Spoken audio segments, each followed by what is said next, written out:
Baixa lá, por gentileza. Veja que interessante. A acetilcolina é um neurotransmissor fundamental para a memória, para a aprendizagem, para a atenção, né? Todos nós, com 65, 70 anos, começaremos a desencadear um quadro de demência por uma enzima que vai degradar a produção de acetilcolina. Professor com 30 anos de idade, pela síndrome de burnout, do estresse de quem trabalha com pessoas, desencadeia a demência precoce. A maioria dos professores no Brasil hoje, e eu fiz um estudo sobre isso, consigo comprovar que a bolsa está cheia de papelzinho, porque está esquecendo a metade das coisas que tem que fazer. O nome das pessoas estão fugindo. Essa área occipital, que é da memória, não é prejudicada, por isso que ela lembra do rosto das pessoas. Como é o nome daquele cantor que tem cabelo branco, barba branca? Meu Deus, a cara dele está aqui, mas eu não lembro o nome. Então essa demência precoce tem uma relação intrínseca com esse estresse que ele está tendo e que está diminuindo a produção de acetilcolina. Num prejuízo fantástico pela não qualidade de vida e pelo síndrome de burnout, do estresse de trabalhar com pessoas. Muito comum hoje no Brasil, a área da saúde e da educação está passando por esse tipo de patologia. A criança que se alimenta bem vai desenvolver acetilcolina e vai ter excelente memória. Uma criança muito carente vai ter sérios prejuízos na memória. Não vai conseguir trazer a informação que ela aprendeu. Criança que se alimenta bem vai produzir dopamina, um neurotransmissor fantástico para atividade motora. Alta produção de dopamina, surto psicótico. Trabalhei em hospital psiquiátrico, criança de 12 anos, 6 enfermeiros, esquizofrenia, em surto psicótico, 6 enfermeiros não conseguiram segurar. Se eu não tivesse estudado, eu achava que era o demônio. Porque a força dela é descomunal. Então, no momento de um surto, o que nós educadores temos que fazer? Tirar as demais crianças da sala, para preservar a condição das crianças, o prejuízo que pode acontecer. Quando você voltar, a taxa dopamínica diminuiu, e aí você pode conversar com a criança. Então, não vá querer agarrar uma criança em surto que ela vai te jogar na parede. Então, a dopamina em alto excesso, por uma desordem neuroquímica, ou ela tem esquizofrenia, ou ela tem alguma deficiência intelectual, autismo, algum tipo de psicose, aumenta a alteração de taxa dopamínica, é fantástica. E a dopamina é produzida na sinapse química. E uma pessoa que não tem nenhuma patologia, a alimentação ajuda significativamente nesse controle dopamínico, para ela ter energia, para ela ter força. Não precisa também comer muito não. Eu posso não correr muito, mas se colocar um pitbull atrás de você, você vai disparar. Porque a dopamina é produzida instintivamente contra o perigo. E aí você pula um muro de 3 metros para fugir do pitbull, e no outro dia manda você pular um muro, você vai dizer, é impossível. Como é que eu vou pular esse muro? E como é que ontem, por causa do pitbull, você pulou? Então você vê como a dopamina tem uma influência fantástica nessa nossa questão psicomotora. Ela trabalha a recompensa do cérebro e a atenção. Então crianças que se alimentam bem vão ficar concentradas. Ela trabalha a motivação, vai ser uma criança que sempre vai estar motivada. Com alegria, com vontade de realizar as coisas, com vontade de descobrir as coisas. Uma criança com baixa taxa de dopamina vai ficar catatônica, parada. Vai ficar desmotivada. Uma criança sem humor. Uma criança sem emoção. Uma alimentação positiva, com qualidade, vai produzir serotonina, um dos neurotransmissores produzidos no frontal superior, que regula o humor. A depressão é consequência, muitas vezes, da baixa produção de serotonina. Vai ser uma criança deprimida, sem alegria. Uma criança que se alimenta bem vai ser uma criança alegre, uma criança feliz, uma criança que vai dormir bem. Uma das características de depressão e ansiedade é a insônia. Pode mudar, por gentileza. Uma criança que se alimenta bem vai produzir ácido gama-aminobutírico, vai ser menos ansiosa. Uma criança com pouca alimentação vai ser muito ansiosa, vai querer tudo para ontem. Uma criança que se alimenta bem vai produzir glutamato. Da fármaco, eu estou falando de fármaco, sabe por quê?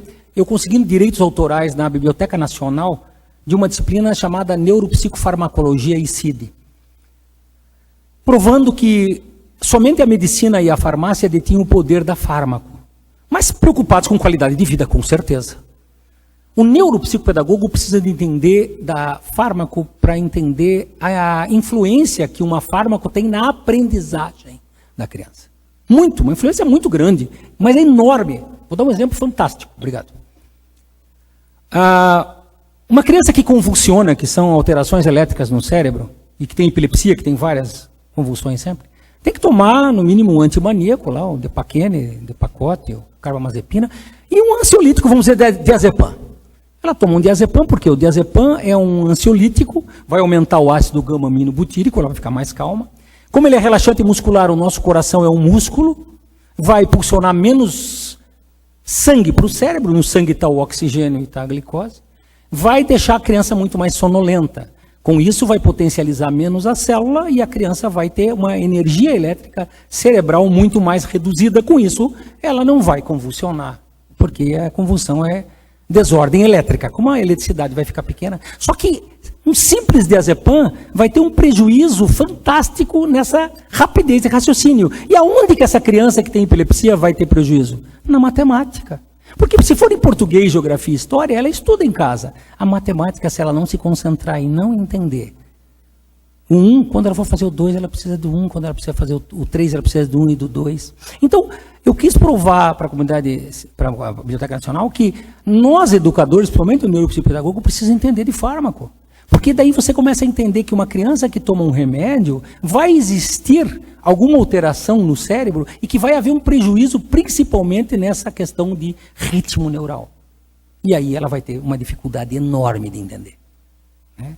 Se vocês perguntassem para mim, como é que foi a sua viagem ontem, professor? Eu digo, foi tranquilo, eu peguei o avião, tive uma atividade em Curitiba, peguei um avião, vim para cá, depois fui para o hotel. Se eu tomasse qualquer ansiolítico e perguntasse como é que foi a viagem, eu ia dizer, foi ótima. Foi tranquila. Eu peguei um avião e vim para cá. E você, esse professor é bobo da cabeça. Era o que acontecia quem tomava Lexotan antigamente, o próprio clonazepam, que é o Rivotril, porque ela diminui a velocidade cerebral e a pessoa fica mais lenta. Parece que a pessoa tem que pensar para falar. No fundo ela tem. Primeiro, livro do pensamento e linguagem do Vygotsky. Primeiro eu penso, para depois eu falar. Mas fica explícito. É como se dissesse, gente, vamos sair do auditório que está pegando fogo aqui. Quer dizer, tanto fisicamente na motricidade, mentira, tanto fisicamente na motricidade como nessa conexão nervosa cerebral, vai ser prejudicada. E essa criança vai ter um sério prejuízo de aprendizagem. Então nós temos que entender disso.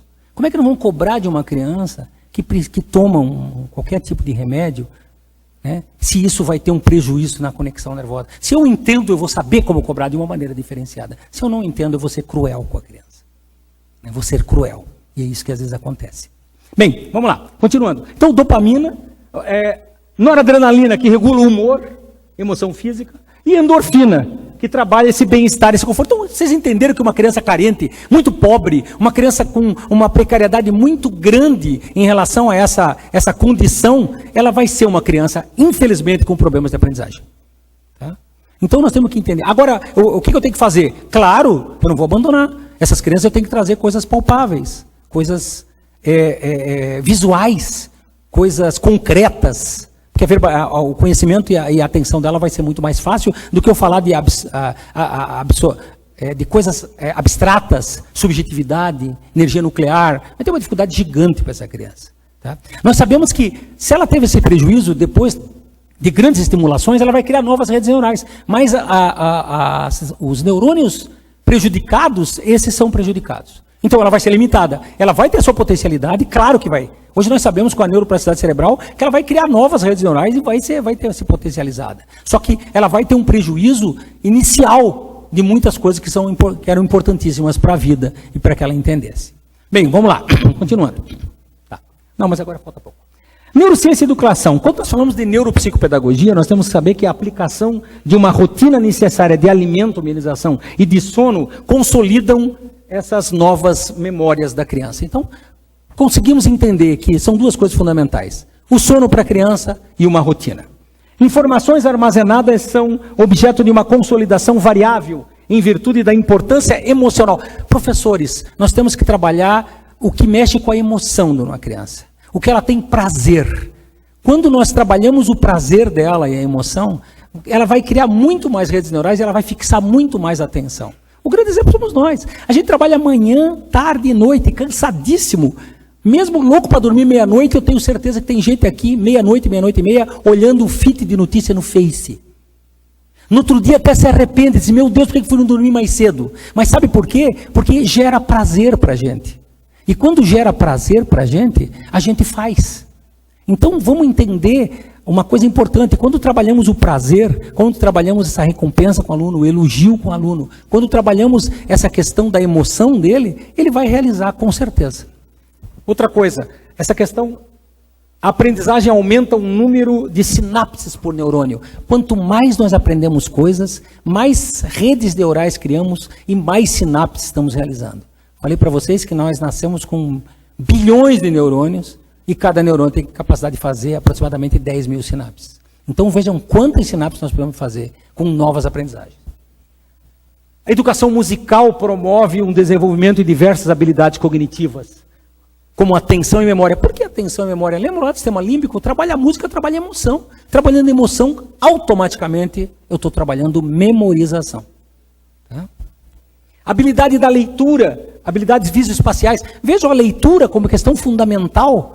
A leitura dá a possibilidade de desenvolver várias áreas cerebrais e criar novas sinapses, e trabalhando inclusive uma coisa fantástica, mais uma vez, para eu ter a leitura, eu estou desenvolvendo a atenção, e para eu aprender a coisa mais importante é a concentração, é a atenção. Então, quando eu trabalho leitura, eu também estou trabalhando essa questão da atenção. A grande plasticidade no fazer e desfazer, as associações existentes entre as células nervosas, é a base da aprendizagem e permanece ao longo de toda a vida. A aprendizagem é consequência de uma facilitação da passagem da informação ao longo das sinapses. Todas as crianças têm a capacidade de aprender. Quando nós trabalhamos em inclusão, nós estamos preocupados só com cognição, intelectualidade. Não é. Inclusão é trabalhar essa questão social, é colocar a criança junto com as demais crianças, é fazer com que ela se socialize.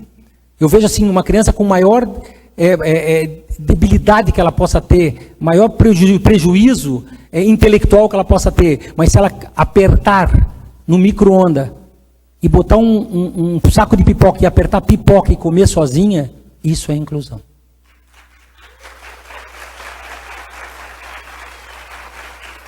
Muitos professores acham que inclusão é fazer com que essa criança que tenha alguma patologia e uma dificuldade gigante, seja cientista, seja um profissional físico. Não precisa, não precisa. Há 40 anos atrás, crianças com síndrome de Down, eu tinha um menino chamado Bidi, que morava perto da minha casa, e quando eu saía de casa, eu atravessava a rua, porque eu tinha medo dele. Eu via ele 2 vezes só. E eu passava perto da casa dele, no outro lado de lá, e ele gritando, devia estar amarrado, né? Acorrentado possivelmente, há 40 anos atrás. Deve ter morrido de cardiopatia, porque a maioria das crianças Down tem cardiopatia. Hoje, com a medicina evoluída, já fazem cirurgia e vivem fantasticamente. Esse menino tem um prejuízo enorme na vida, né? Hoje nós temos em Curitiba meninas Down com 15 anos, de piercing, mini saia, namorando. E eu acho fantástico isso. O Down aprende a mostrar o dedo do meio, professores. E a gente diz, meu Deus, que cruel, né? Não. Imaginem há 40 anos atrás o que era o dedo do meio para uma criança com síndrome de Down. Se ela sabe o significante disso, é sinal que teve aprendizagem. Aí é o ponto-chave da coisa. É sinal que criaram novas redes neurais e ela entende que o dedo do meio significa alguma coisa. Então veja que interessante, né? Uma simples... Falar em dedo do meio, esses dias eu estava conversando em Curitiba com uma professora que é dona de uma escola de educação infantil, e veio um menininho de 3 anos de idade dizendo assim, professora, ele mostrou o dedo do meio para mim. E aí a professora ia falar, eu digo, o que aconteceu? Ele mostrou o dedo do meio. Eu disse, não tem problema, querido, mostra os 5 que você ganha. E é isso que tem que ser tratado. A criança de 3 anos de idade não tem que intelectualizar e nem contextualizar. Que vergonha, o dedo do meio significa penetração no ânus, significa tomar naquele lugar. Não, ela é apenas uma criança. Se você disser que ela tem que mostrar os 5 para ela, isso é maravilhoso.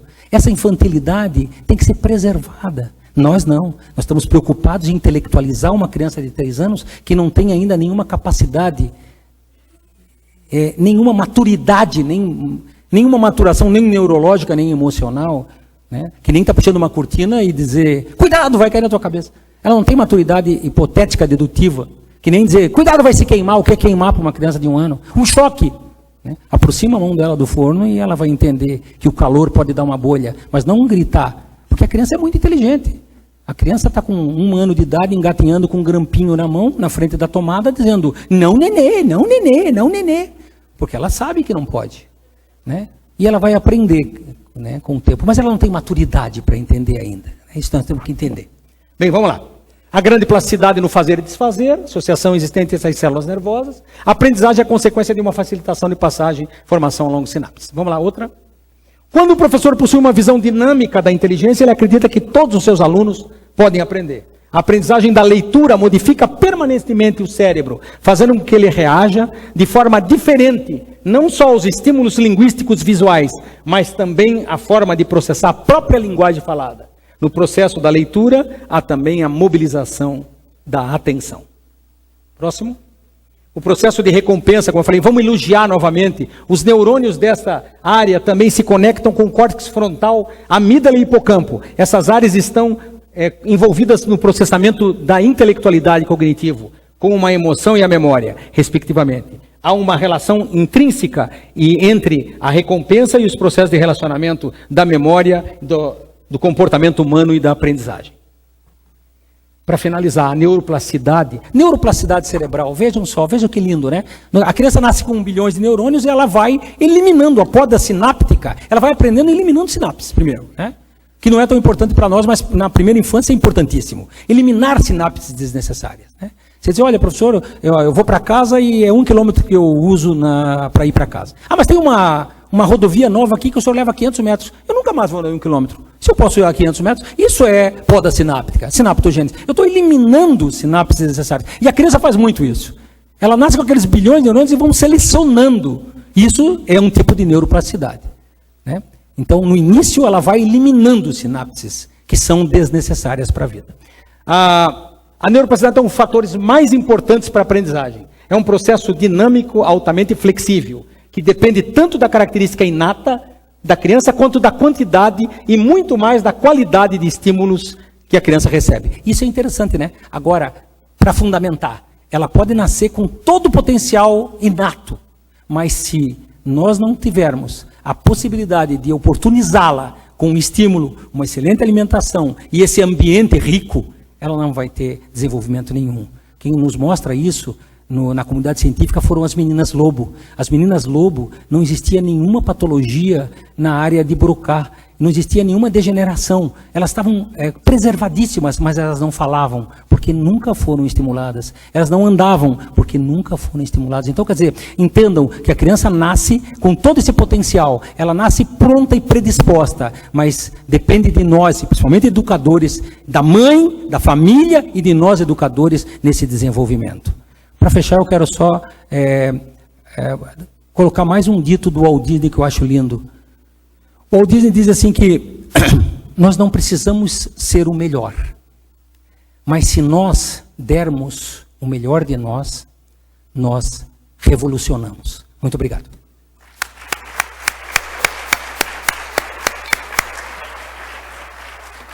Muito obrigado, professor Luiz Correia. Antes de passarmos para as perguntas, espero que já tenha algumas perguntas. Professora Françoise Molina, pode, se quiser, vir participar conosco. Nós queríamos pedir para a professora Isabel do Instituto Fazendo História para se dirigir. Já está aí, ok. Então já aguardamos as perguntas para depois podermos ir para a pausa café. Não, muito bom, beleza.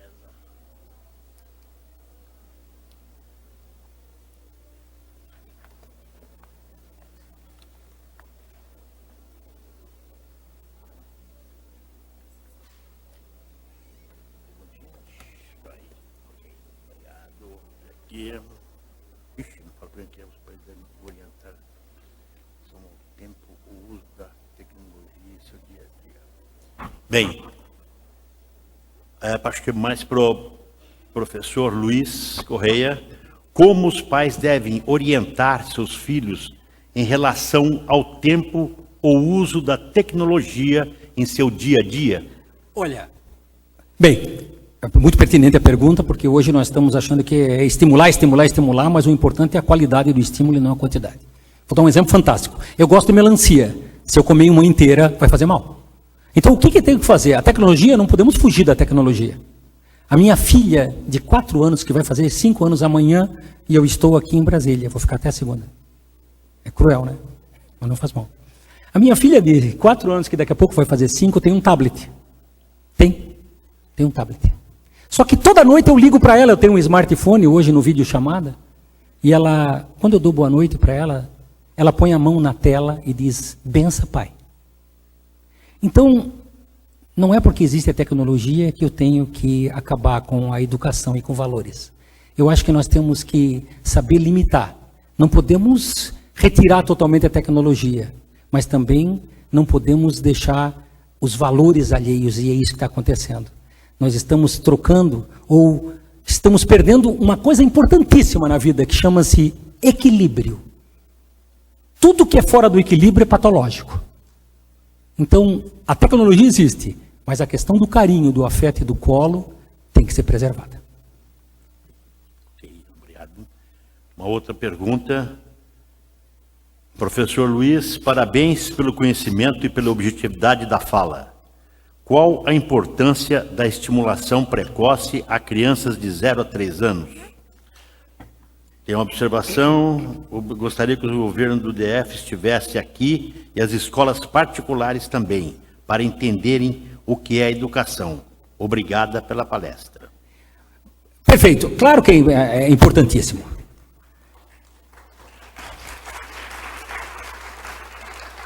Que pena, né? Que pena que nem todos têm a oportunidade, e aqui é aberto, né?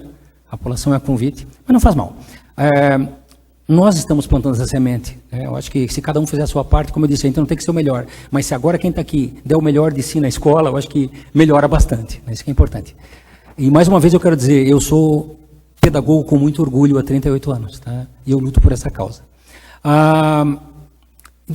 Estimulação precoce. É óbvio, né, que hoje a tecnologia, alguém falou nela, né? Eu disse que qualquer um tem hoje uma televisão em casa, e até computador, a maioria das pessoas tem. A criança está exposta fora. Então, tudo isso está ajudando significativamente a criança a antecipar determinadas fases, né? Em que, alguns anos atrás, por não ter todo esse conhecimento e essa tecnologia, as crianças iam realizar, mas demorava muito mais tempo. Então, quanto mais eu estimular a criança, mais conexão nervosa, mais arco-reflexo, mais sinapses e mais redes neurais ela. Só que, como eu disse, essa estimulação tem que ser com qualidade e não com quantidade. O grande erro é que nós estamos jogando milhões de estímulos para a criança, ela está ficando muito estimulada, mas a qualidade está sendo precária. E isso pode ter um prejuízo a posteriori.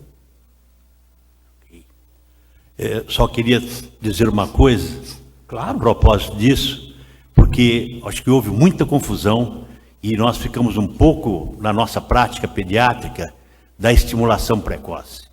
O precoce, para nós, ele veio substituir aquilo mais cedo possível.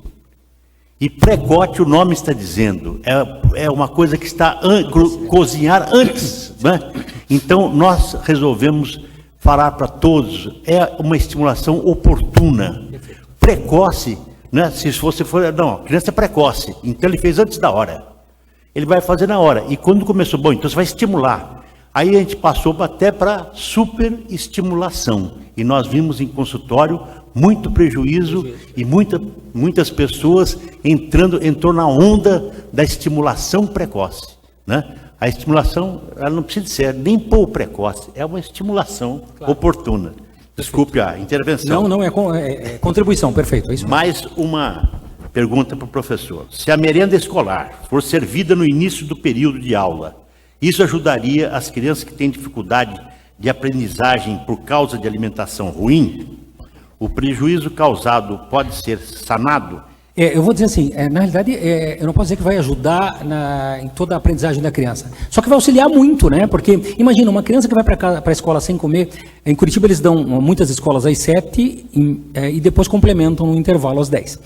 Uma criança que vai para a escola desde as 6 horas, sai da manhã, que pega, às vezes, van, etc. Tal, ela fica das 6, 7, 8, 9, até as 10 horas sem comer. A aula começa às 7h30, então 7h30, 8, 8h30, 9, 9h30, sem alimentação nenhuma. Então, com certeza há um prejuízo na formação desses neurotransmissores. Então, se nós pudéssemos dar uma alimentação já quando ela chega, isso facilitaria bastante, né, nessa questão, tanto motora dela, óbvio, né, física, de energia, e como uma questão de desenvolvimento psíquico.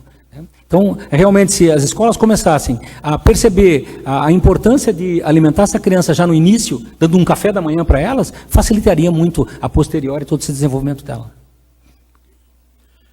Professor Luiz, como o senhor vê a pressão pelo uso do metilfenidato? A outra pergunta que está na mesma linha, a Ritalina para crianças com TDAH. Ótimo. A pergunta é muito pertinente e bacana mesmo. Vamos entender. O metilfenidato é um psicoestimulante da família das anfetaminas. Anfetamina agitava muito os remédios para emagrecer, antigamente todos em base de anfetamina. Há um problema cardíaco grande, porque há uma aceleração de batimento cardíaco, taquicardia, e qualquer placa de gordura pode se deslocar o coração e um infarto, ou o cérebro dentro de um AVE, né? Acidente vascular encefálico hoje, não mais cerebral. A Ritalina, para quem tem uma patologia mesmo diagnosticada como déficit de atenção, ela ajuda muito. Porque ela, psicoestimulando o cérebro, ela equilibra essa produção de neurotransmissores e faz com que a criança se concentre. Já é comprovado cientificamente que a Ritalina. O grande erro é que, como não existe exame clínico, tomografia, cintilografia, neuroimagem para déficit de atenção, a mãe vai lá e fala um monte de coisa, o neuro dá a Ritalina. E dar Ritalina para uma criança que tem nada, você está estimulando uma criança, às vezes, sem limite. Né? Outra coisa, para os dois franceses que estão aqui, a Ritalina dada em posto de saúde no Brasil não vale nada. A Ritalina ganha gratuitamente a Ritalina a R$17. Por quê? Porque a ação da Ritalina é rápida e curta. Isso acontece o metilfenidato, você ingerindo o metilfenidato, rapidamente ele age no sistema nervoso central, vai na frontal, aumenta a produção dos neurotransmissores, e a criança tomando às 9 da manhã, até às 11 ela está medicada. Ela vai para a escola, cruel. E aí o professor diz, não tomou? Ela tomou, mas como ela é rápida e curta, perdeu o efeito. Nós temos aqui 3 medicações fantásticas no país, chamada Venvance, Ritalina LA e Concerta. Esses é o mesmo metilfenidato que custa R$250 no país. Poucas pessoas sabem que se você, professor, pai de aluno com déficit de atenção, fizer um processo no Ministério Público, você ganha em casa o Concerta. Tá?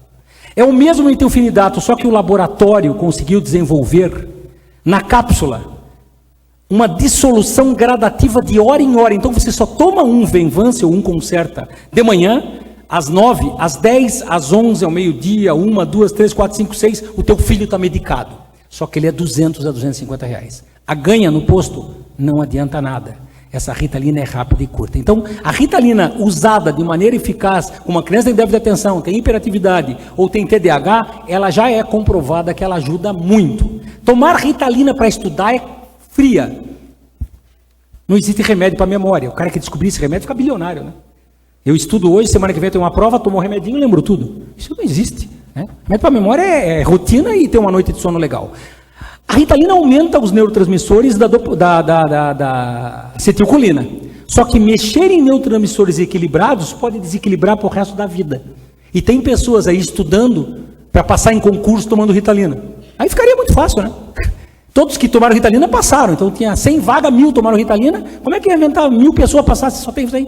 Então não é a Ritalina que é o... Agora, ela é comprovada que quando a criança tem uma dificuldade, principalmente dificuldade na área frontal de déficit de atenção, hiperatividade e TDAH, ela é mais do que eficaz.